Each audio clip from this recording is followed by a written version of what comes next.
Okay, good morning, afternoon, and evening to all of our speakers and attendees. Thank you so much for joining us today, whatever time it is, wherever in the world you are. Welcome to today's event, which is the first in a series this week to mark the World Technology Universities Network for UNESCO World Engineering Day series. We're very excited about today's programme, having convened 4 expert speakers from across the WTUN's member universities to speak on the topic of latest developments in energy storage and conversion and their own areas of excellence and research. The World Technology Universities Network, for those of you who may not be as familiar with us, is a global network of technology-focused universities, and our diverse membership is united by a commitment to inclusive advancement of sustainable scientific and technology teaching and research, each demonstrating a commitment to truly equitable innovation for the benefit of people and place. WTUN members deliver teaching, research and innovation with direct benefit to people and society. They drive technical and social innovation and entrepreneurship, developing graduates who are global citizens, and capable of being the leaders of the future. They work closely with local, national and international government, industry and other organisations, promoting interdisciplinary cooperation and demonstrable impact. Please may I thank our chair and host for today's session, Dr. Christina Toigo, and the University of Applied Sciences Upper Austria for leading today's event. I would also like to thank and welcome our speakers from each from WTUN member universities. We have Hindustan Institute of Technology and Science, King Mongkut's University of Technology Thonburi, and also the University of Bradford here today. Before I hand over to our chair, I just wanted to say a few words about World Engineering Day and the 2024 theme, which is Engineering Solutions for a Sustainable World. So the UNESCO's General Conference proclaimed the 4th of March, so today, World Engineering Day for Sustainable Development during its 40th session in November 2019, its aim was to raise awareness of the role of engineering in modern life, which is essential to mitigate the impact of climate change and advance sustainable development. Engineering has always had an essential role in development and human welfare. Ensuring that future generations of engineers and scientists will be able to design solutions for local and global challenges is critical. So at the WTUN, we felt that the World Engineering Day celebrations was the perfect platform upon which to demonstrate a few of the many, many ways that universities whose membership make up the WTUN are committed to driving inclusive, sustainable innovation in education and research. Dr. Christina Toigo will facilitate a discussion at the end of our presentations today, and there'll be time to ask questions after each speaker's presentation. Today's session is being recorded and will be available after the event on our website and also via our YouTube channel to watch back. Without further ado, thank you very much, Dr. Toigo, and I'll hand over to our chair. Thanks a lot, Denise, for introductory words and also something about the procedure today. So the plan is having around about 20 minutes of talk for each speaker, and then discuss and have some questions after each talk, and then have a final discussion after all 4 talks are done. Well, I think we all are here because we know that the field of energy storage and conversion has seen remarkable progress in recent years, not only driven by the growing need for renewable energy sources and electric vehicles, but also in general on more efficient power delivery systems. So I think all of these developments are crucial for addressing our problems like climate change, reliance on fossil fuels, enhancing energy security worldwide. And therefore, I'm really happy to announce the first speaker, Dr. Ahmed Badawy, to give his first talk and kind of dive into this topic in a first sight. The stage is yours. Thank you so much, Christine. Thank you so much. Hello, everyone. I will share my my presentation for today. Can you see my screen now? We do. Okay, thank you very much. So My name is Ahmed Badawy. I'm assistant professor in electrical engineering with the Faculty of Engineering and Digital Technologies at the University of Bradford. And I would like to share my thoughts about the electric vehicle transition and mainly the challenges facing their success in the next few years. So we hear different opinions about the future of electric vehicles in the previous decade. Sometimes these statements are opposite to each other's, which cause some confusion. For example, in his 2023 interview, Jim Rowan, who is the CEO of Volvo, he mentioned that the price parity, which means that the pure electric cars will cost the same as the IEC petrol or diesel. This will happen by 2025, which is great. On the other hand, you hear different opinion from the IEA, the International Energy Agency, when they say that by 2030, we'll be able to cover just 60% of the transport sectors from the electric vehicles. So there is great discrepancy between the two statements. So which one should we believe? The same thing about charging electric vehicles. Experts may suggest that you should charge your electric vehicle at night because this will save money and this will protect the power grid. On the other hand, researchers from Stanford University in the USA advise the opposite, that you should charge your electric vehicle at day because this will be cheaper and this will be healthier for the environment and better for the grid. And if you are following this topic like me, you will find more contradictory statements which will increase your confusion. For example, people will say that the electric vehicle will cause the electric grid to collapse. Some people will disagree. They will cause massive unemployment among auto workers, and they will be affected badly with that. And some people will say, no, this is not true. Same for the pollution. There is an argument now that electric vehicles will not eliminate the pollution because they will create a higher pollution. So it's like confusion in this area. But what we do know definitely that we should go for this transition from IEC to electric vehicles and from fossil fuels to renewable energy to save our planet by reducing the greenhouse gas emissions. This is a noble and necessary goal. However, the main problem, the main challenge that the policymakers are trying to do this very fast, in very short duration, at a big scale, which will create some consequences.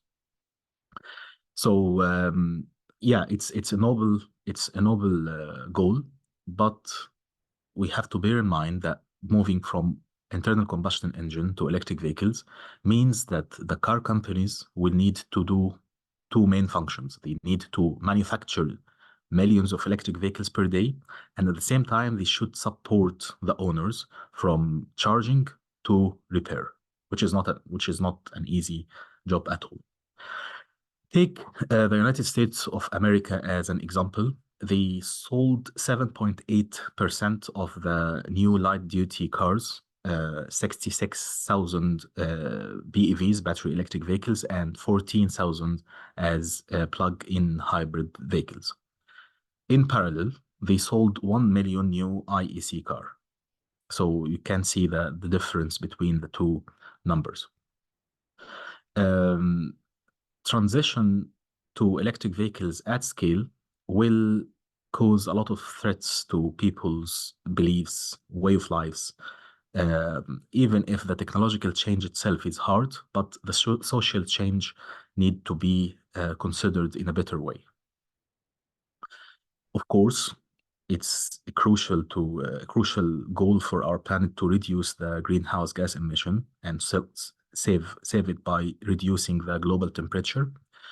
However, we should be careful about that we are trying to change the automotive industry, which started more than 100 years ago. This is a great challenge, and this is not a trivial job. This means that electric vehicles will require the car companies to change their suppliers and invent their supply chain. They need to hire new employees with new software, which we as universities are like required to do more effort in that. Battery and mechatronic skill sets are a little bit missing now in the world, and this problem should be solved as soon as possible. And also the success of electric vehicles in the next few years will depend on the people's willingness to accept the change, the social, their changing their way of life, and so on. We should be careful that changing any or introducing any new engineering concept will create two things: positive opportunities and unpleasant surprises as well. As a summary, the rapid transition from IEC to electric vehicles at scale will create unpleasant surprises and will prove that haste makes waste. I will quote Richard Feynman here when he said that for a successful technology, reality must come before the public relations, and because nature can't be fooled. So the idea of changing the transport sector from IEC directly to electric vehicles in a very short duration, same as the policymakers are doing now, in different opinions, this is a big mistake.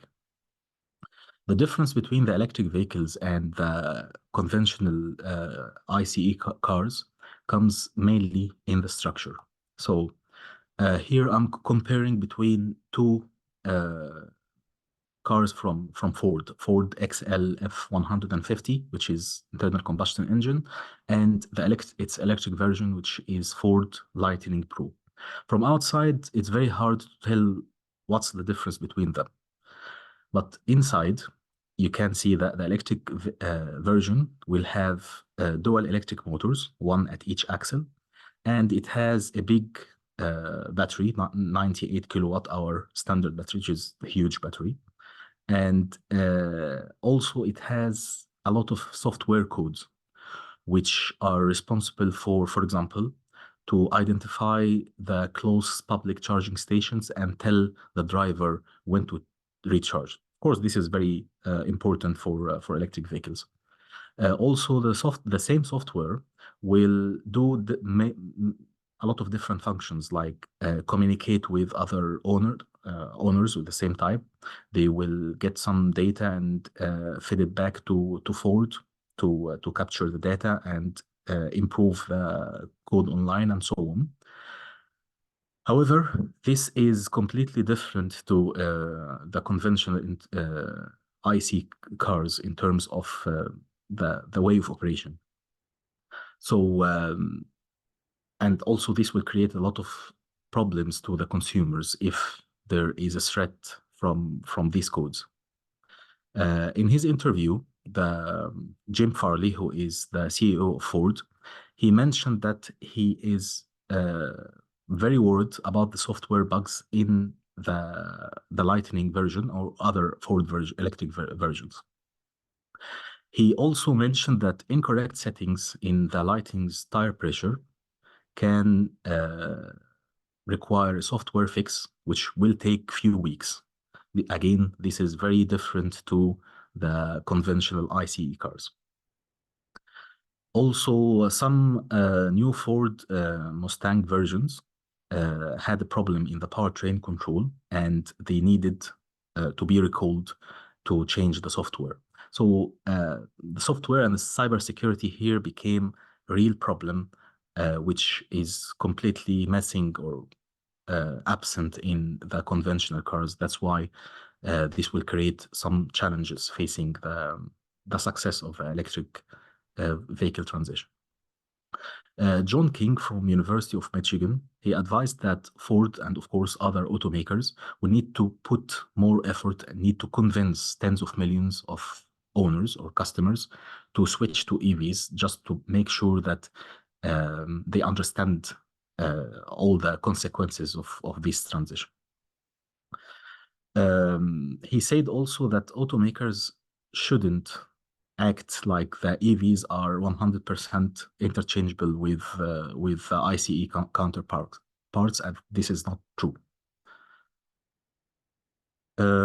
As I mentioned, there are different technological, political, social ecosystem than ICE vehicles. Again, the main problem that we need expertise, changing the supply chain, and of course, political alliances, which will be completely different.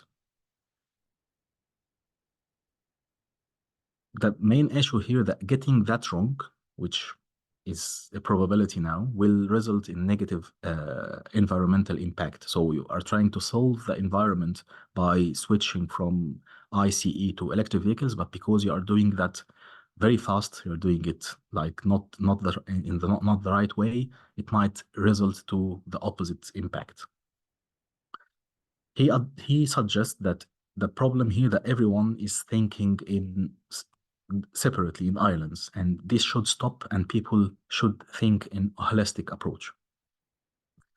Of course, we can't see all the details to make the electric vehicle transition successful, but we have different reasons to believe that we don't know exactly how to do that. One of the biggest problems facing the electric vehicle transition is the battery supply chain and the skill gaps. Of course, we need to provide a reliable and secure supply from minerals, mainly lithium, cobalt, and so on, to build the electric vehicles batteries. And of course, there will be no success without finding these resources. To give you just a figure, that the electric vehicles required 6 more times the batteries needed in the ICE cars. So this might lead to increase in the weight by 340 kilograms.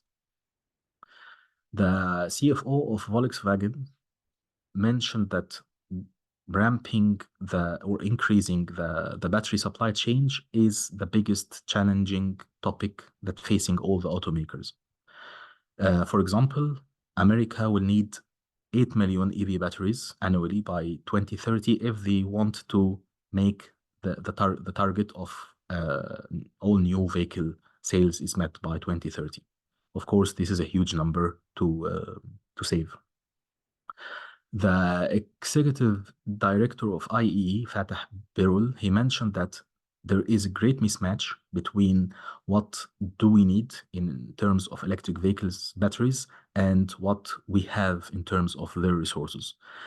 He is shocking us by mentioning that 90 to 95% of the battery supply chain doesn't exist. And of course, he mentioned like some worries about the semiconductor chip shortage. Mainly, this will affect the power electronic converters in electric vehicles, and this should be solved in as fast as possible. This mismatch is the biggest headache now in GM, Ford, Tesla, and they know that they need to secure enough resources for batteries by 2025 if they want to meet the goal. The competition for securing these raw materials has increased because these batteries are also required in renewable energy systems and military systems, and therefore the electric vehicle prices will increase. And if you heard Jim Farley again mentioned that you should expect only the prices of electric vehicles to increase because of the battery problems. This is the only way. As I mentioned, the main source of this the price increase is because the huge competition between the renewable energy sources, military systems, and electric vehicles. So everyone wants battery now. And mining industry to find lithium and cobalt and other minerals is not going in the same level as required by electric vehicles. So it can take like 5 or more years to get the lithium mine working and going. But the main problem that you need to secure the permits to make sure that the place is safe and so on. And this can take 10 years more. So there is like a mismatch between the rapid growth in electric vehicles and the lithium mining industry. Missing skills. The videos are from the former student project. I was honored by supervising this project for a very long time. And students are building new electric racing car every year. This is a great project, to be honest. And it was very obvious, very clear to me that we have missing skills in terms of mainly battery, electrical, software, mechatronics, and so on. And as universities, we have obligation to fix or to fill this gap by teaching or helping students to do such projects. We can spend like 1 hour on fixing mechanical or conventional electrical problem, but when it comes to the battery itself, we can spend days and weeks just to make sure that it's working and it's working safely. For example, we tried to hire an electrical technician with skills or background in battery system, and we didn't find anyone. Because if you have these skills in battery systems and so on, it will be very easy to work in like Tesla or Volkswagen and so on. So they are very rare. The skills are missing, and I mean, universities have like need to think about this specific thing. So automakers like Tesla or Porsche and so on are suffering or struggling in find battery talent. For example, Tesla reported that they need more than 10,000 workers in the next 5 years. Other major battery makers are already highlighting their expected skill shortages. Regarding to the charging infrastructure, this also is a big issue that should be solved if we need the electric vehicles to success, because we need to like make sure that the customers are happy that or are confident that they will be able to charge their electric vehicles whenever they need. In 2022, a survey by Forbes, it has been mentioned that 62% of the respondents stated that the main problem, the main fear that they have, the main anxious, is about the charging of electric vehicles and the travel range. Charging station, as the one in the picture here, is a specific physical location that has one or more charging posts. The charging time, of course, will vary by model. So if you buy the same Lightning version from Ford, they will write in the data sheet that it can charge in between 36 minutes, from 15% to 80%.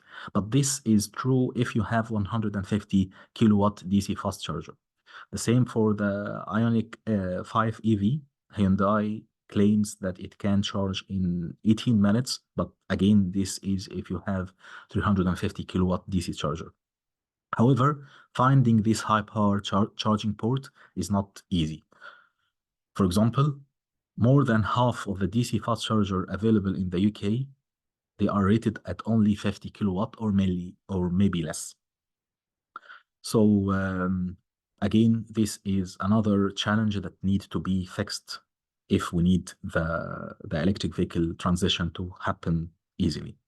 For example, take the USA as an example, because they are the biggest key player in this area. They mentioned that they need 26 million 26 million EVs on the road by 2030, and this would need 1.3 million charger by 2030. This means that they will need to build charging ports almost every day. They will need to change to increase the charging stations at least 20 times. For the UK, we need to build more than 50 times fast charging ports as we have now. So again, this is a big challenge. You can't just neglect this. Also, where to build these charging ports? Most of people will like to charge their electric vehicles at home. So this needs to be satisfied by 2030 if we need to meet the goal. We need to eliminate the charging deserts in rural areas and cities. And we should be prepared that millions of level 2 electric vehicle chargers. Level 2 are the chargers which can provide between 7 to 19 kilowatt. We need to be installed across all the types of residents in the next decades if we are trying to make this transition successful at scale. In terms of the power converters, which is my last point today, this is my area of expertise, my research expertise. If you look at what's inside electric vehicles, you will find the traction battery pack, mainly like in the chassis of the car itself. You will find the power inverter, which is driving the electric motor. You will find the electric motor itself. You'll find the power electronic controller, which will control the power inverter and other power electronics.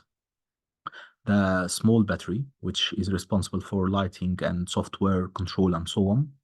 The charging port, the fast charger, the charger, and the mechanical transmission system. So if we're going to focus on the power inverter, the power electronic converter, at the University of Bradford, we are conducting some research to improve the performance of the power converters inside the electric vehicles. So in this picture, you can see that most electrical drivetrain architectures, they have one motor drive, one high voltage battery. They are connected, and the battery are connected is formed by connecting many battery cells in series. So this is a picture of the batteries that we have, and this is a picture of the drive inverter or the power electronic converter. The battery should be working at high voltage because this will reduce the current. And this architecture, this conventional architecture, has a drawback that the battery voltage and the DC link voltage of both systems, the battery and the converter, are tied to each other. So they are equal to each other because they are physically connected to each other. However, the most feasible voltage of the battery is not necessarily the perfect voltage for the motor and the drive inverter. So from the perspective of the battery pack, modular and low battery voltage is desirable, which can increase the lifetime of the system. So at University of Bradford, we are trying to make these converters modular. So instead of using one big converter, one big battery for everything, we are trying to make them smaller and increase their number so we have more controllability and improvement. Of course, the complexity will be increased, but on the other hand, the performance and the efficiency will be increased. The battery lifetime can be increased, of course, by reducing its size. And from the safety point of view, working with modular batteries at below 60 volt will reduce of course, the hazards and increase the safety of the users. We are doing the same for the power converters. We are trying to make them smaller and modular. So you can just put here, you can see the chips are connected together in parallel. So which means that instead of using one central inverter, you're using parallel modular smaller ones. Same for the charger. This can increase the charger power to increase to reduce the charging time. And also this will make use will enable using wide bandgap devices at higher frequency because the voltage will be reduced. So we will be able to use smaller devices at higher frequency, and this will improve the efficiency of the drive inside the car. Also, if this is successful, we will be able to build the so-called modular platform. But this idea means that, and this is still research idea, but this means that if your battery and power converter units are standard, so you will be able to use the same system in building small cars, medium cars, or big cars. All what you are going to do here is that you are just increasing their number because they are scalable. So it will be like standard design, not like tailored design for each electric vehicles. Again, this is just research work now, and maybe we need a few years to make it like industrial or suitable for industry. But the idea that if we can build units, standard units, this will help in customizing the size and the power level of any electric vehicles. Thank you so much for listening, and I'm happy to take any questions. Thank you very much. Thanks a lot for this super comprehensive and interesting talk. Thank you, Christian. I think we do have some time for 1 or 2 questions. Anybody, any questions from the audience?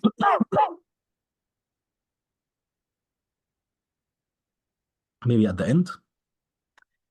I think we can also give it a try at the end. Okay. Just one thing I would like to add here. This very sought after skills in the battery area. This is something I'm sure everybody is can see this too. So we are also currently kind of struggling with these as soon as we are searching for co-workers who do have a knowledge in battery systems or electrical engineering of battery systems. It's nearly impossible to get anybody. So our concept is then to really use our graduates or employ our graduates with a certain basic knowledge of this, but it's really, really hard to get anybody from beyond the university area. Yes. Yeah, of course. Yeah, of course. Oh, thank you very much. Thanks a lot once again. So I would say let's go on to our next speaker, Dr. Patcharawat Charoen-amornkitt, who also will show us some, here it's already, some insights in electroanalytical methods. Yes, feel free. Thank you very much for your introduction. My name is Patcharawat Charoen-amornkitt from Mongkut University of Technology, Thonburi, Thailand. We have a presentation in the topic of electroanalytical methods for electrochemical device with characterization, which is the research topic that we collaborate with Einstein University. As we all know, there is a need for a transition to a renewable society with large amount of wind turbine and solar panels. Typically, this kind of society needs battery and fuel cell as an energy storage or energy conversion device. Turbine and solar panels play a crucial role in the transition to cleaner energy. They encounter a common challenge. The wind doesn't very quite stable, and the sun is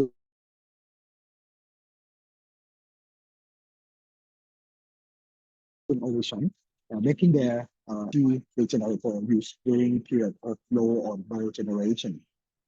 This is where battery and water electrolyzer play a pivotal by storing the power produced by wind turbine and solar energy, and ensuring the continuous energy supply. Despite the high demand for this energy device, the availability of raw materials is limited and come at high cost. Consequently, there is a journey to enhance performance to attain the widespread commercialization and ensure the sustainable development in the field. So before getting into the strategy for improving device performance, let's examine the schematic diagram of various device shown here. Despite different in their mechanism and chemical solution, these devices operate under a shared principle. The fundamental process in which the reaction occurs at the electrode material with the electron transferring to the external circuit and working on moves through the electrolyte to another electron. A critical factor influencing the success of these reactions is the architecture of the cell, and presently, most electrodes consist of uniformly distributed material. Now, the question arises, how can we enhance the cell performance? Typically, the electrodes are usually made in the form of porous media. So why should it be the porous media then? With the porous media, it creates a surface area programming for reaction site, which means that it allows more area to react. As is if the main component to reduce the cost, researchers attempt to modify the electrode using various methods. For example, what we are showing here is the heat treatment of carbon felt in vanadium redox battery. The same images show the difference in structure between the piston and heat treated at different temperature. The results show that heat treatment is able to improve the performance. However, it is unclear how performance change in terms of fundamental parameters. Speaking of the fundamental parameters which can describe how performance change, they consist of active surface area, reaction rate constant, and mass transfer coefficient. For the surface area, the more it has, the more reaction site it has. If the reaction rate constant is larger, it means that loss is less in terms of reaction. And the larger mass transfer coefficient for substrate of active species. So to accept those parameters, the electroanalytical methods were usually employed and technically consist of bunch of photometry was selected for our study because the method that can calculate the parameter independently. And photometry is a method that the potential scan are applied to the system, which the result come out as the total current, which plot will be presented in terms of the current scalar plot, current potential plot like this. And the picture on the left shows how the real experiment were done. You have working electrode, reference electrode, and the counter electrode that submerged in the analyte. After using the photometry, the result will be displayed as a photomechanism. To interpret the data, conventionally, peak separation describes the reaction rate constant.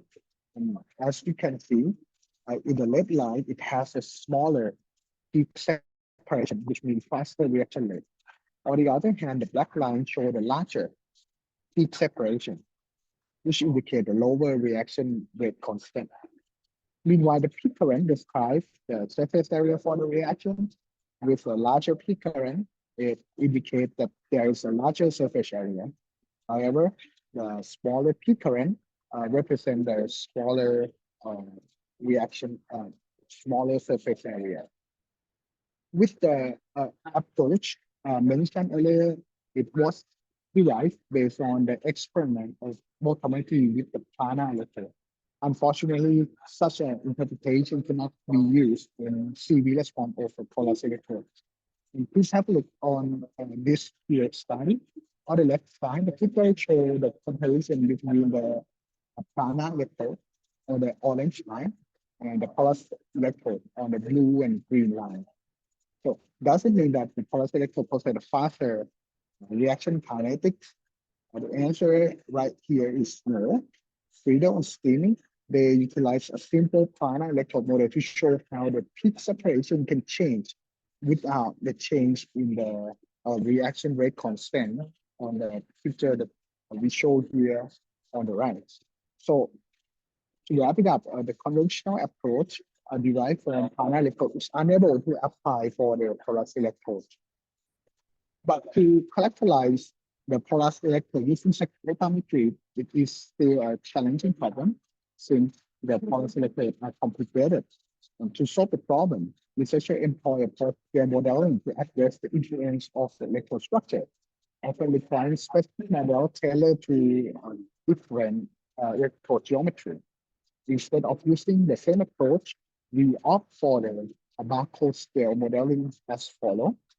And here are the models to simulate the Faraday current. We use the classical model, which is based on continuum theory. Mass transport of the active species is governed by the alone, the rate of the reaction described by the Butler-Woolman equation. And the total number of electron transfer exposing surface is limited by the surface current relation.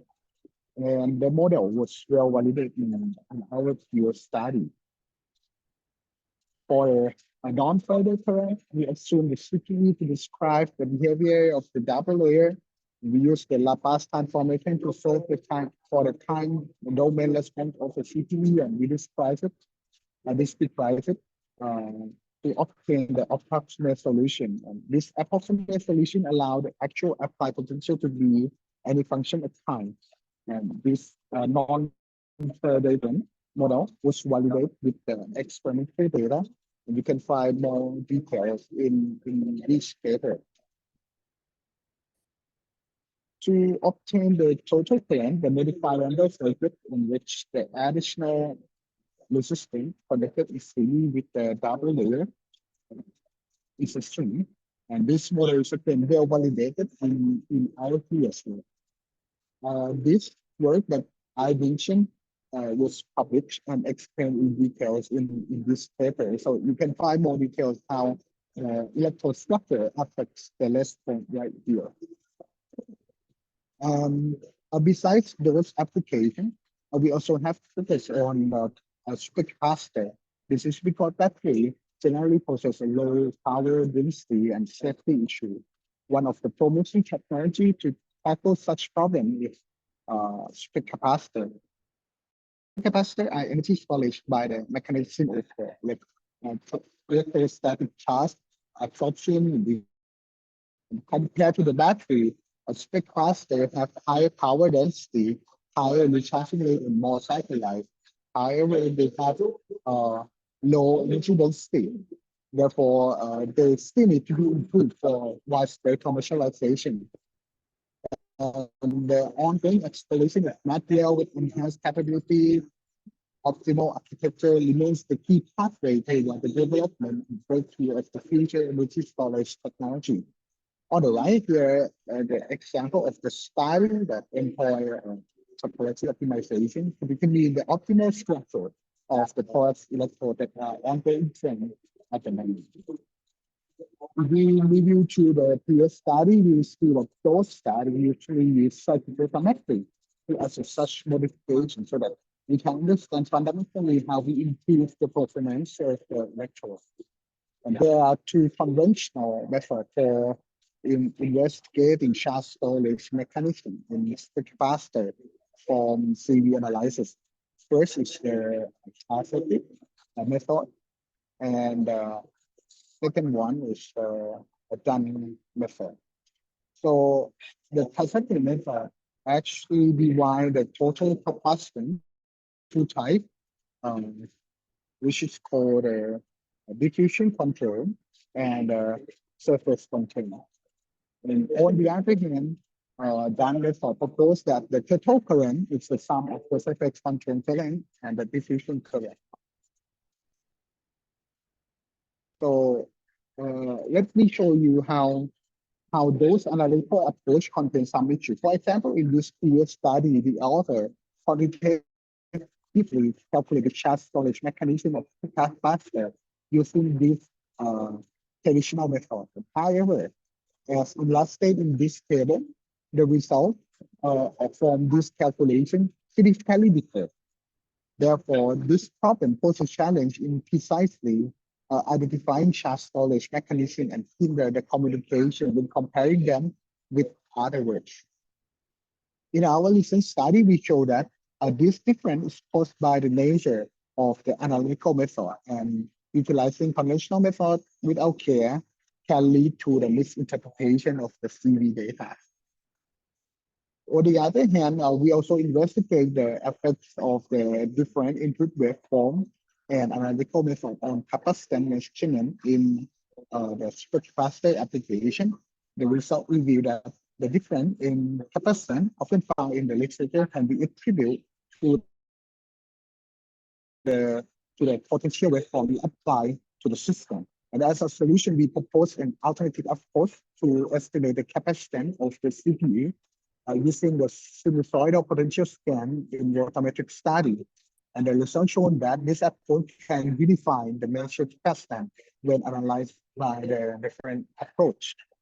And at the moment, we are now working on modeling the EIS, the electrochemical impedance spectroscopy, to characterize state of charge, state of health in lithium-ion battery.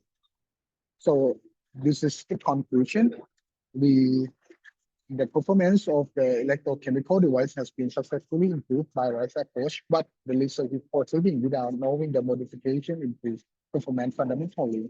So we developed a model to incorporate effects of the first starter and then further plan. On the other hand, we also utilize our developed model to simulate response and convolutional approach to characterize the mechanism quality interface data. Also, the difference in capacitance measurement is attributed to the cyclic triangular potential waveform, and we propose using the sinusoidal potential scan to unify the measure capacitance. And right now, we are working on the modeling of the EIS. And I would like to express my sincere gratitude to our collaborator from Oscar University, Professor Fishman, Professor Suzuki, and Nejat Rathan, and also my team, including both postdoctoral researcher and student. Thank you very much for your attention.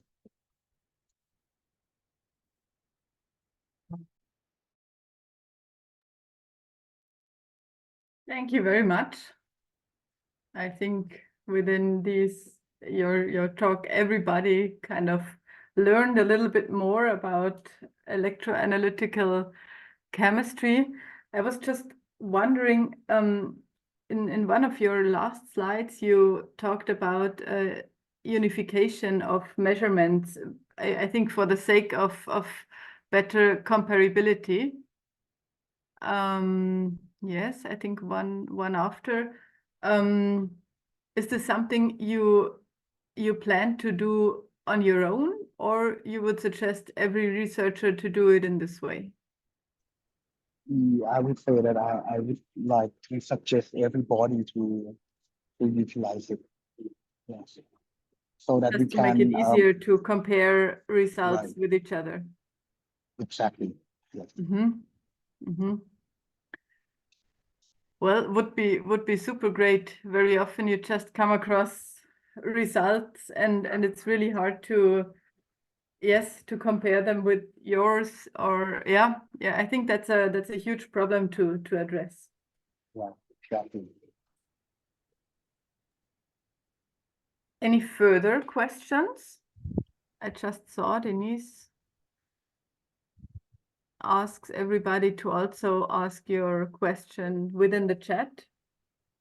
But as long as there is none by now, I would thank you for introducing this topic to us. Maybe some more questions will arise within the next hour. Let's see. And then, yes. Then I would like to introduce our next speaker, Dr. Nejat Rahmanian. Is there already? Yes. Hello, everyone. Yes, here you are. Yeah, I share my screen. I don't know if everyone can see or not. We see. Thank you. Right. Okay. Just see. Okay. Good morning. This is the second speaker from University of Bradford. I'm Nejat Rahmanian. I'm a associate professor in chemical and petroleum engineering at the University of Bradford. It's a pleasure to be here.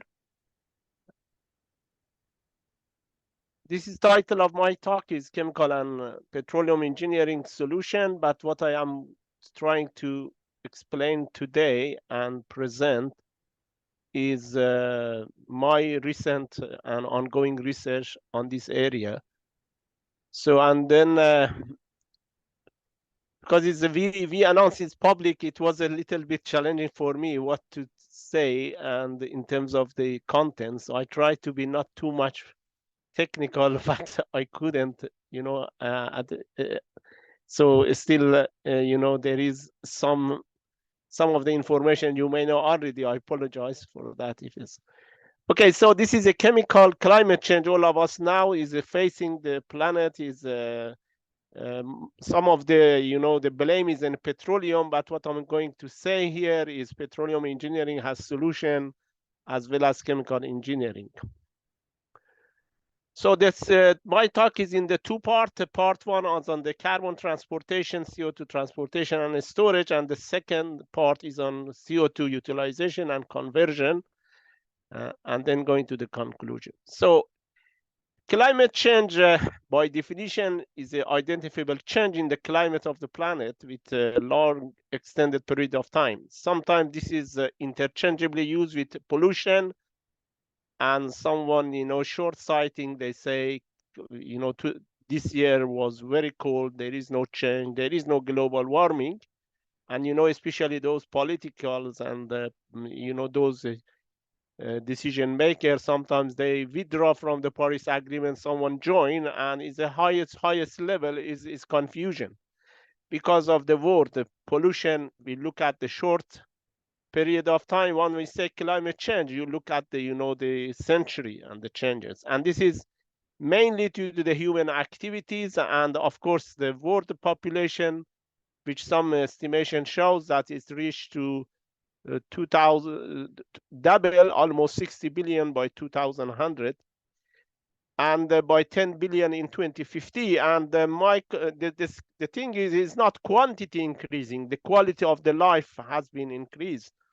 And I don't think none of us, we can live these days without mobile. Can any of us, you know, just leave our mobile and then go out of the home, you know? So that's a quality which we have one planet and then limited resources, and you know, that's no plant B, is only A. So, and that caused this, you know, with limited resources. And this is what you see that published in Nature, that if you don't do anything, you leave business as usual, you may go over 5 degrees centigrade, and then the carbon CO2 equivalent may reach to the 140 gigaton per year.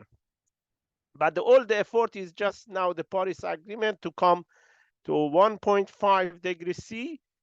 And of course, you know, they say well below 1.5, this has some criticism. If anyone interested can look at that Nature journal, and then you see, so there are a different route and different option to achieve. So my talk today, you know, you can see that by using that, so many capture plant will be built, thousands of kilometers of the pipeline required. So the capture plant can be, you know, from the upstream power plant, cement, steel industry, etc. So there is no, as a chemical engineer, we know that, you know, for example, we don't have a process with 100% efficiency. So it's very less likely that you can have CO2 as 100% purity. So that you have some impurities, and you also need to transfer that CO2 for the storage side or for utilization side, for example.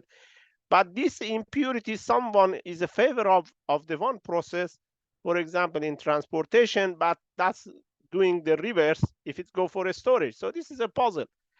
And there is no comprehensive study to consider the whole chain of the transportation, storage, and utilization. Chemical engineer has several solutions. I put in different colors. Some of them, this is a basic, you know, from the so many years, CO2 capture is not difficult task. So people capture CO2. Some of these are the technology emerging, like enzyme, hybrid. So I'm not going to go to each one of them, but just to say that chemical engineering is one of the disciplines that can heavily contribute to capturing CO2. For example, you see in 1930, the first patent which comes for you using monoethylenamine or MDA, for example. So it's so many years, you know, they're capturing CO2. But that's from the natural gas. All of us use a gas these days, that's, in the upstream, in the gas plant, they capture CO2. But the challenge here is that in the high pressure system, is easier. But the thing is now you have 1%, some places 3% CO2, and then how you can capture it at atmospheric condition, that's a challenge. So one of the major contributors of CO2 to the environment is a power plant. Now they utilize post-combustion capture, like, the nearby power plant in the Rax power station, 100 miles away from the point that I am talking to you, and pre-combustion oxy-fuel industrial process. So if the new power plant is going to be built, they have to implement this technology, but those already make. So you cannot disrupt the process. No CEO and managers, plant manager allow you to do disrupt. So then you have to go to the post-combustion capture. In terms of petroleum engineering solution, one of the quickest way to address this is just to store the carbon dioxide. And the beauty of this technology is so many oil and gas reservoirs are already, is dead. So you can use existing infrastructure to reverse the direction of the flow. Instead of the pumping oil and gas, now inject carbon dioxide or other greenhouse gases just to be stored permanently. So you can see this is in UK. There are several pipelines. You can see that is a plan to go under North Sea, Humber region, and of course it's CO2 storage and also hydrogen as well. That's one of the speaker talk.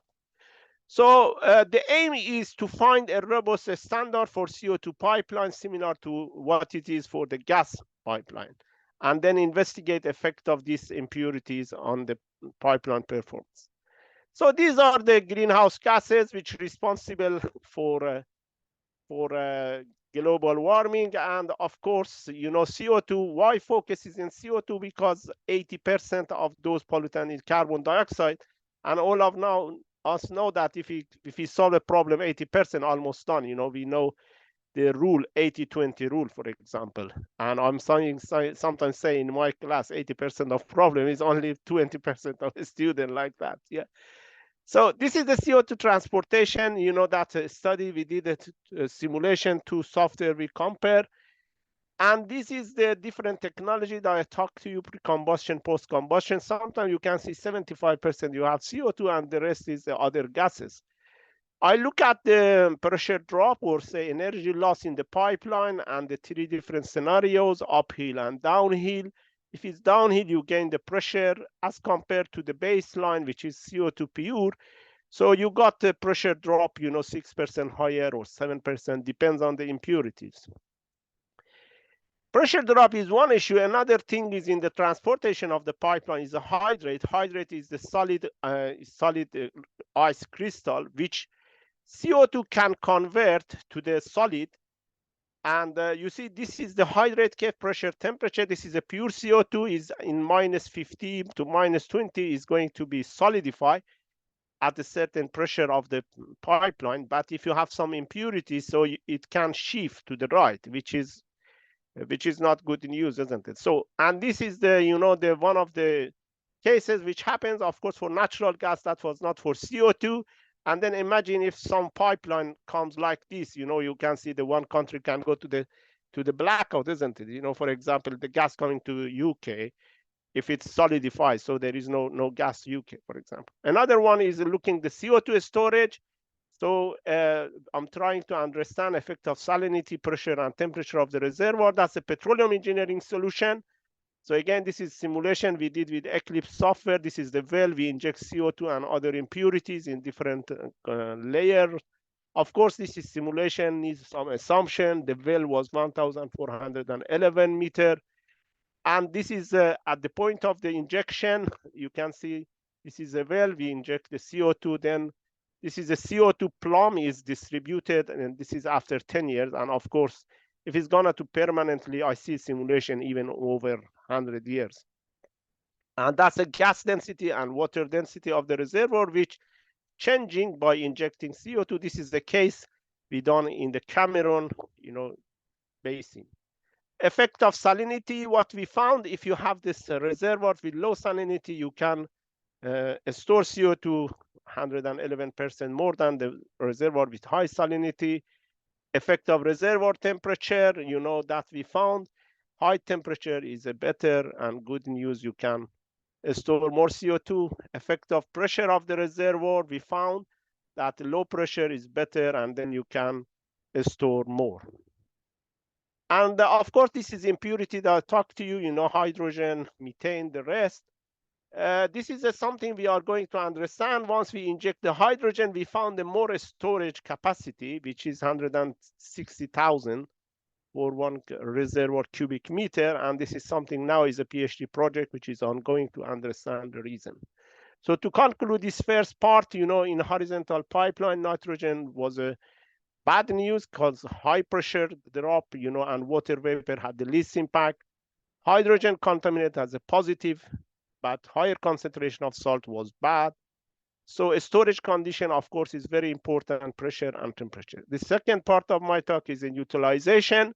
Why the utilization is becoming important now in the last 5-10 years, less than 10 years, because UK government recognize, okay, carbon storage is not going, is a good solution, but it's costly because this is the environment project. As you know, the environmental project doesn't follow the cost and benefit profit cases, and it just storing CO2. So the thing is to make money out of utilization of CO2 using the electrochemical, for example, reductions that one of the speakers talked today.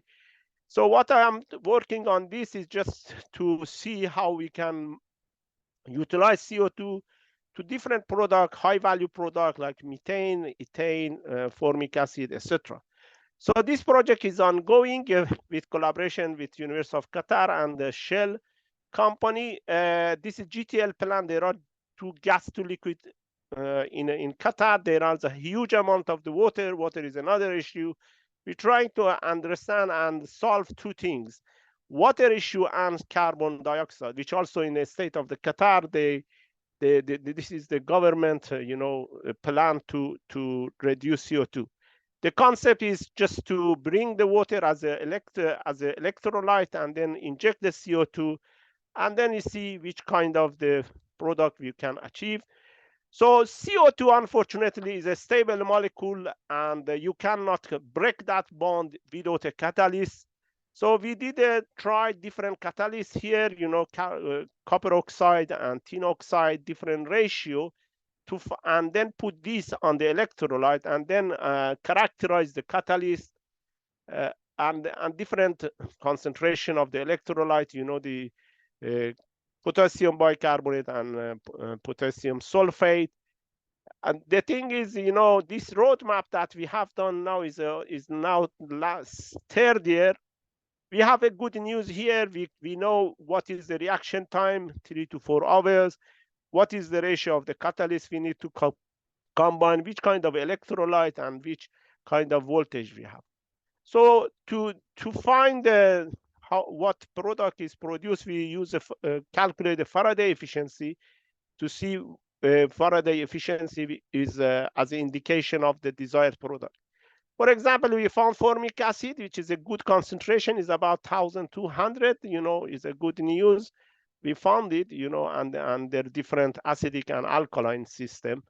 And we found that acidic system was, in alkaline environment was better, right?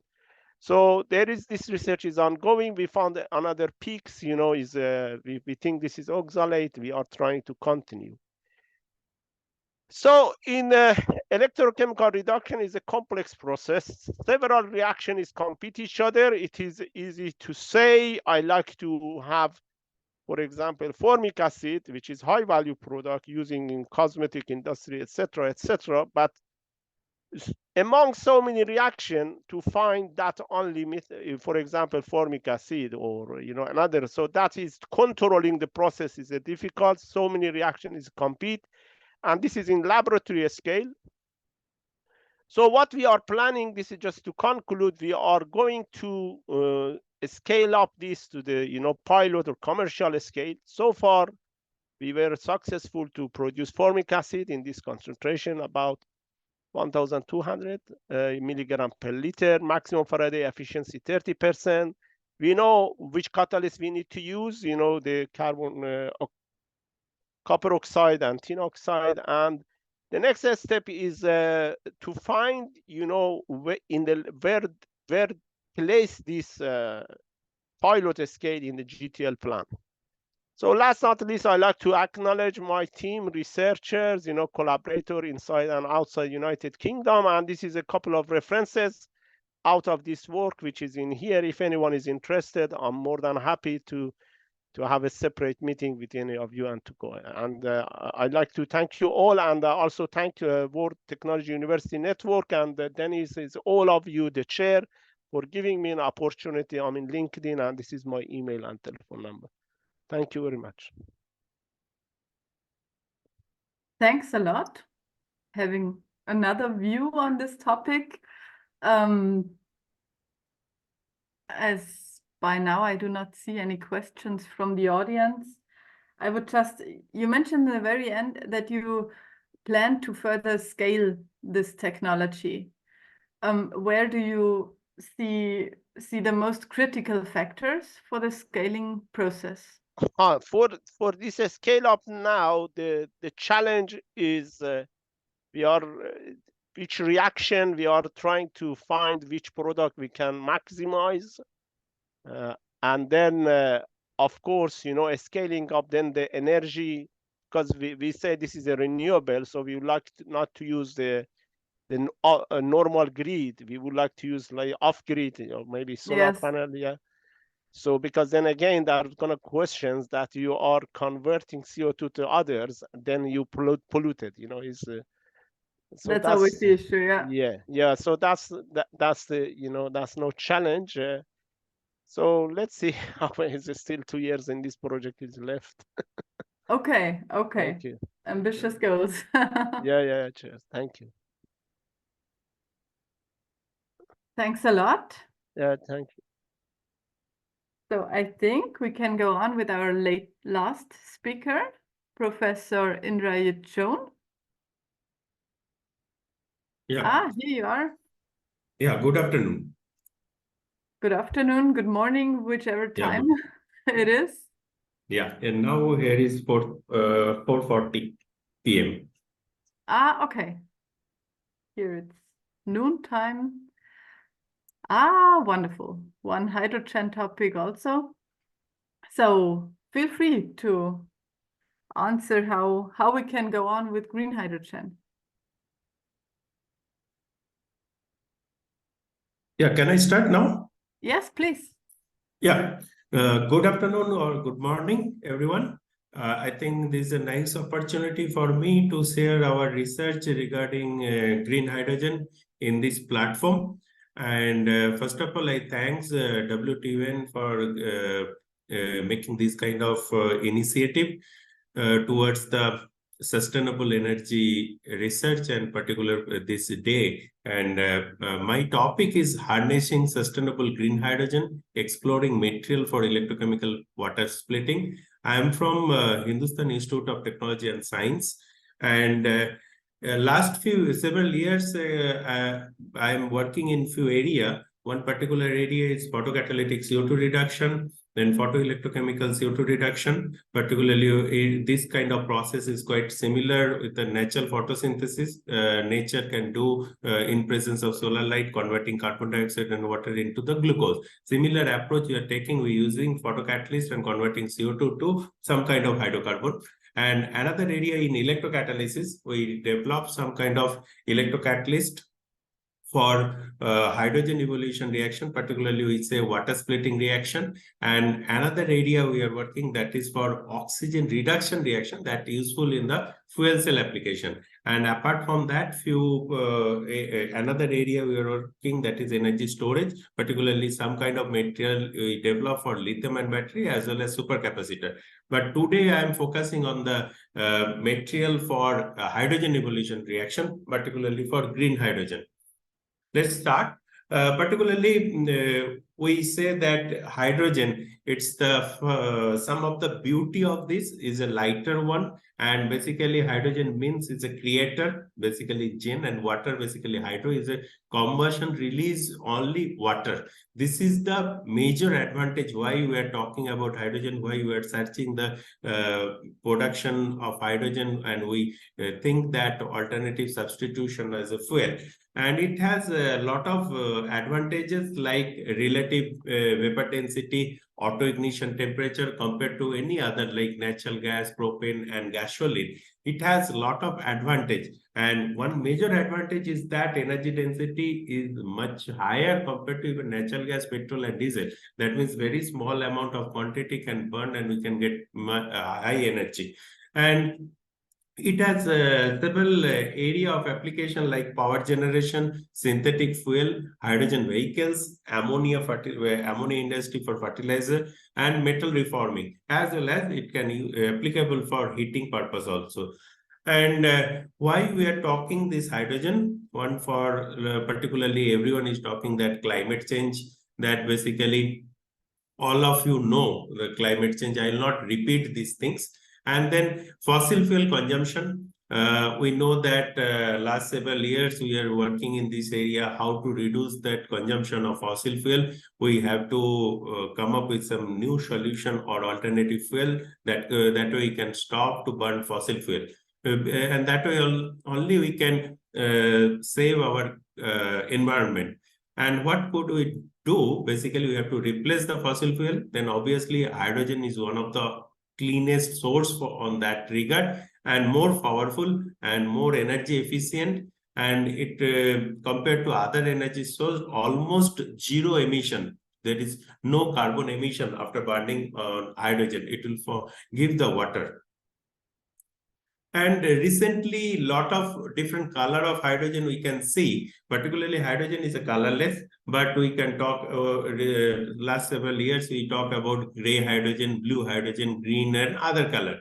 Now, first of all, I can say what is gray hydrogen? Basically, steam reforming, all kind of hydrocarbon source. Basically, it's a good source of hydrogen. From there, hydrogen we can reform, like methane is a good source of hydrogen. If we do the steam reforming process, from there also we can, even natural gas also we can get reforming process. We extract the hydrogen, but this hydrogen contains some carbon dioxide or carbon monoxide. That's why this steam reforming way we generate the hydrogen, that is called gray hydrogen.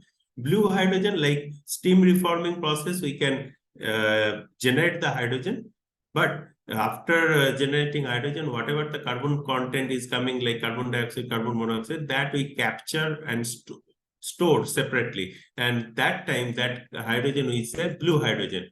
And black hydrogen, if gasification process from coal, if we generate the hydrogen, that hydrogen we normally say that green hydrogen. Sorry, black hydrogen. And pink hydrogen is also electrolysis process, but if we use the source of electrolysis from the nuclear energy, then we say pink hydrogen. And turquoise hydrogen, basically it's sourced from the pyrolysis process of natural gas, and in this process no gaseous carbon dioxide, carbon monoxide is forming, only some carbon powder is forming, and we can easy to separate that one. Yellow hydrogen also is an electrolysis process where solar energy we can use as a electric source. And green hydrogen, basically one of the process where water molecule used as a source material, and electrolysis we apply on that in using some renewable energy, and this way we generate the hydrogen, that is the green hydrogen. Now, apart from this electrolysis process or pyrolysis process or steam reforming, there are other certain processes are there, like natural one is a reforming process, conventional process, then liquid reforming, fermentation process also you can generate hydrogen, then electrolysis, then high temperature water splitting, photobiological water splitting. In this regard, natural gas reforming is commercially available. Fermentation also people are using in the lab scale, and in the pilot plant also they are demonstrating. And electrolysis, basically the alkaline based and PEM based system already commercially available, and lab scale also they are trying to improve this process. Normally, what happens, there are two different reactions happen. One is the hydrogen evolution reaction, another side oxygen evolution reaction happen. And in this process, we are using basically certain kind of catalyst that is called electrocatalyst. And conventionally, platinum we use as a electrocatalyst. But in this electrolysis process happen in two systems. One is acidic electrolyte, another is basic electrolyte. In alkaline and acidic, two different kind of reaction mechanism is happening. Overall, we can say there are few steps, like we can follow the Volmer hierarchy or Tafel based on what kind of reaction intermediates is forming. Based on that, we can say this process following the Volmer hierarchy step or Volmer Tafel. There are certain processes I'll explain later, but normally from the Tafel slope, we can calculate the Tafel values. And based on that, if we found that Tafel value is from 20 to 40, then basically that hydrogen evolution HER reaction follow the Tafel reaction. And in case of that value is more than 40 to 40 and around 60, below 60, then they that reaction pathway follow the hierarchy. Basically, it's initially Volmer reaction, their hydrogen adsorbed species is forming. After that, that hydrogen adsorbed species with another H plus and electron, they can form hydrogen. In Tafel reaction, basically two adsorbed species of hydrogen add together and they can form hydrogen. Apart from that, another reaction also happening, another side, that is oxygen evolution reaction, because both electrode, one cathode and anode, both are responsible for, one is responsible for oxygen evolution and cathode basically responsible for hydrogen evolution reaction. And here also, similarly, they can follow alkaline medium as well as acidic medium. And there are several electrocatalysts are available, different metals like platinum, ruthenium, iridium. And from that volcano plot, we can see platinum is the most high, that is the current density. Based on that, we can decide which metal can provide the better efficiency in the hydrogen evolution reaction. And there are certain issues currently in the platinum waste, basically is quite efficient, small Tafel slope, high exchange current density, and optimum Gibbs free energy. But whereas that other hand, that is non-platinum based catalyst, these are the cheaper one, abundant, adjustable, gives free energy, but activity is lower than the platinum. This is the major challenge, and we need to think some alternate of platinum based catalyst, because platinum cost and platinum availability is limited. And another challenging part in the water electrolysis or hydrogen evolution process through electrolysis is that what kind of water, basically how much ultra pure water help to produce 1 kilo of hydrogen. Basically 9 kilo of or 9 liter of water, ultra pure water is required to produce 1 kilo of hydrogen. This is also one bigger challenge, because all of you know that making pure water is not enough. That's why we have to think that how we can replace pure water to some salty water for electrolysis process. Again, there are certain challenges, like okay, if we see the ultra pure water, 0.2 meter cube per hour ultra pure water is required for electrolyzer, like 1 megawatt electrolyzer. Similarly, 10 megawatt electrolyzer, 2 meter cube per hour ultra pure water is required. Similarly, we know that ultra pure water, groundwater standard filtration can reach recovery value at 98%, but treated wastewater to recovery process also 90 to 95%. And if we use the seawater for desalination, recovery is 40%, means only 40% pure water we can recover from the seawater. That's why still is a bigger challenge to replace the pure water in electrolysis process.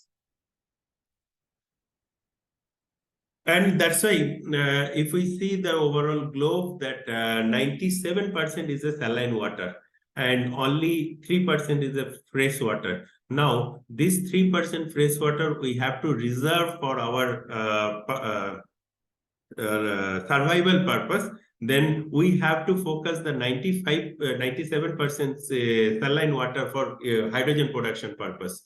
And therefore, there are certain advantages, certain challenges to use the seawater electrolysis. Like first challenges is that all of you know that salty water contain a lot of salt, like calcium, magnesium, salt, and obviously chlorine also is there. That's why it's in the electrolysis process, precipitates some of the hydroxide, magnesium hydroxide, calcium hydroxide. Those can stop the electrolysis process. Similarly, chlorine evolution instead of oxygen evolution process, because chlorine can evolve easier compared to oxygen. Therefore, that chlorine also corrosive in nature. It will corrode the electrode, like particularly it will damage the platinum electrode also. Therefore, certain kind of techniques are required to stop, utilize the seawater and as well as stop the deposition of some kind of hydroxide, salt hydroxide like calcium or magnesium. And same time, we have to stop evolution of chlorine. And for that, some kind of techniques are there, like some kind of passivative layer or selective layer we can put on the surface of the catalyst. It can enhance, it can encourage for oxygen adsorption and then oxygen evolution process. It will not allow chlorine to adsorb on the surface. And this is one technique. And apart from that, we are basically last several years, I'm working on the development of electrocatalysts and non-precious electrocatalysts, non-platinum, non-iridium. Particularly, if we see that various electrocatalysts for HER, first, this is the left one, is the first generation of electrocatalyst, platinum, nickel-based, cobalt-based, ruthenium-based, and then also some carbon-based and carbon-free electrode also people demonstrated. Then second generation electrocatalyst also available, like sulfide, oxide, alloy, like molybdenum alloy, iron-based one, nickel-based one, and carbide also. And third generation, basically some graphene-based system also utilized, single atom also introduced in this regard. And apart from that, we need to design certain kind of material like single atom catalyst with some support material or some one-dimensional catalyst material, like recently a lot of 2D material also available, like MOS2, WS2. And apart from that, non-precious electrocatalyst also we develop. Particularly, we can say that molecular electrocatalyst, and what is the advantage of that? This kind of electrocatalyst, we can control the adsorption energy of hydrogen, and based on that, it can provide better efficiency, and it can control the chlorine evolution process during the seawater electrolysis. And initially, we started with some graphitic support on that. We introduced certain metal, cobalt, and cobalt with nitrogen. And in this regard, we found that if we use the D-band structure, D-band center, the D-band center basically tune that adsorption affinity towards the electrode, and it can able to tune the efficiency of that particular non-precious cobalt-based or cobalt nitrogen-based electrocatalyst. And therefore, metal nitrogen catalyst D-band center aligned closely with the Fermi level. D-band metal conjugated the pi star orbital carbon forming. These things also deviate the Fermi level. Therefore, we found that D-band center is downshifted after the carbon hybridized. Even if we introduce other things, it will more downshifted, and it's favorable condition for HER application. And we developed one electrocatalyst, basically vitamin B12 based electrocatalyst. Vitamin B12 central metal is cobalt, and that support metal we use the graphene support, and based on that we developed the electrocatalyst, that is nitrogen cobalt carbon electrocatalyst. And onset reduction potential in acidic medium, we found 115 millivolt at 10 milliampere, and thereafter we calculate the Tuffle slope and Tuffle value, and we did that current density. We compared the current density initial and after 1,000 cycle, And there also we tested the stability. This system is quite stable. And one important thing is that later on, when we introduce another element like sulfur inside the same system, we found that and we modify the thermal synthesis process, and we found some atomic cluster, like that is the cobalt, nitrogen, and sulfur together on the support of graphene. And this we can see clearly the atomic cluster is not like I cannot claim that single atom, but it's basically atomic cluster instead of bigger nanoparticle.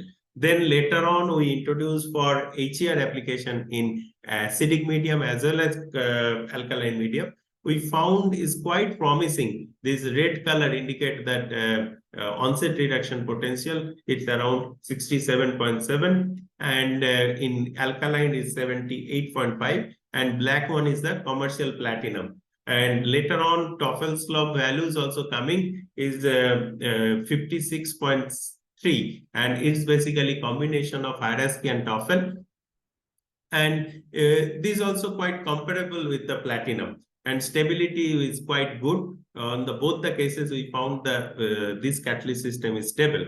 And later on, we introduce it in seawater, almost several different pH we study from 0 to 14. And this right side, we tested that electrocatalyst in the seawater. And one good thing we observed that whereas that particular black one indicate the platinum, commercial platinum in seawater, and red one, this is the synthesized electrocatalyst we introduced in the seawater electrolysis. We found almost 15 hours is quite stable, whereas platinum basically start degradation after a few minutes later, because that particular oxide is depositing, hydroxide is deposit, and same time chlorine evolving. That chlorine basically corrode the electrode. That is one challenging part. And based on that, we currently working on the device, electrocatalyst device, and our device, basically our project we are working around TRL3 and TRL4 level. Basically, initially we developed the electrocatalyst powder, basic principle we demonstrated, application also we demonstrated, proof of concept already demonstrated, and based on that, we are trying to develop the electrolyzer based on this catalyst system, and later on we have a plan to go for pilot scale and prototype application. And this is the conclusion of my talk. Basically, water electrolysis technology perform and cost are severely limited by constant associated with the BOP, that is the equipment, basically liquid and gas management and power electronics. And uncertainty also remain in the device, because when we go for device application, a lot of other factors are there, because bipolar plates are there, and that's why we have to replace the platinum with other material, low-cost material, and we have to modify the water electrolysis architecture. Basically, we have to design new catalysts to lower down the cost, as well as we have to utilize the seawater for electrolysis process. We have to think how to scale up this process. New architecture, new design always welcome in this process.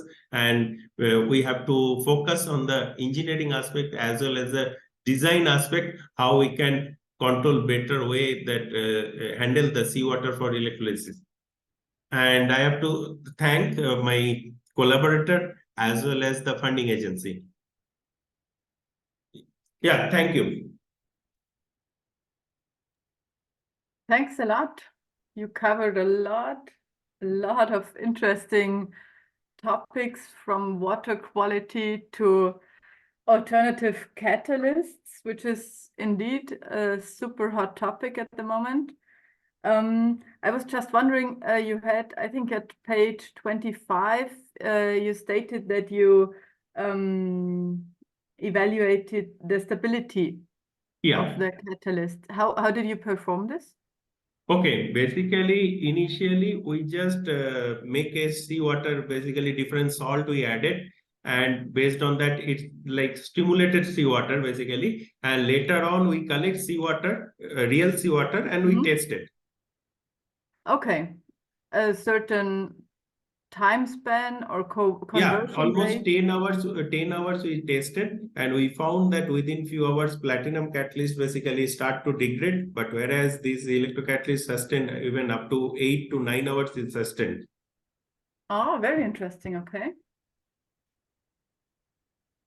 Cool. Thanks a lot. Yeah, thank you. As I did not see any further questions from the audience, please feel free, ask some questions. But if not, I would thank all of you for your impressive research portfolios and your comprehensive talks. And I would like to hand back to Denise.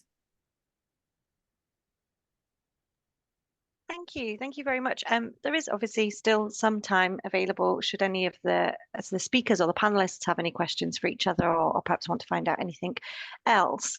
But I also just wanted to finish by saying a big thank you to all of our speakers for joining us today and responding to the call for collaborations on this WTUN for World Engineering Day event.